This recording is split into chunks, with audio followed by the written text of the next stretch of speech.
I'm Anthony Smith with HFG Trust, and this is the Chart of the Week video.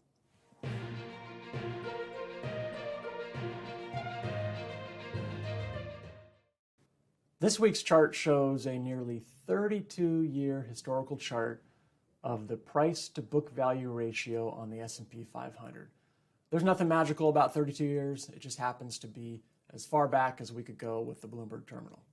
Now, most of you who have visited with us at HFG Trust will recognize the price to book value ratio as one of our preferred stock valuation metrics.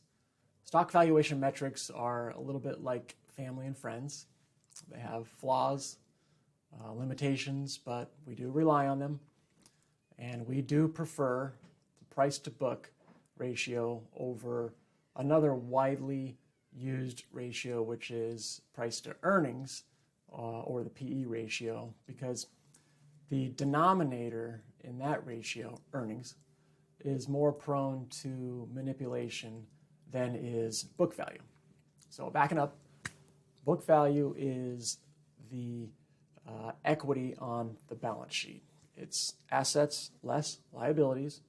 What's left over is the book value of equity, and it can be divvied up on a per share basis to facilitate the calculation of the price to book ratio. Companies trade at multiples to book value, typically depending on investors' expectations for earnings growth of those businesses. So we know that the S&P 500 hit yet another all-time high this week.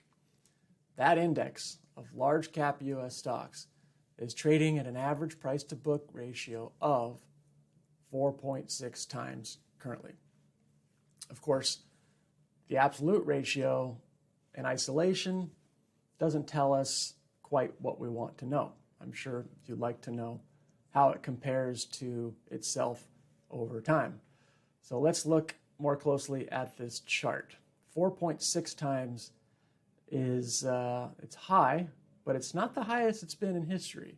It briefly kissed 5.2 times in March of 2000, but it's certainly at the higher end of its historical range. And I think it's safe to say we're closer to peak valuations than we are to trough valuations, which shouldn't come as a surprise to anyone.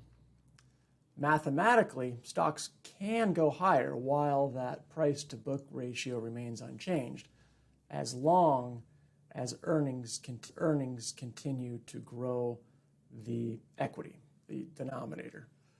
But maybe just don't bank on multiple expansion being the primary driver of stock returns in the near term. That's it for now. Thank you for watching. We'll see you next week.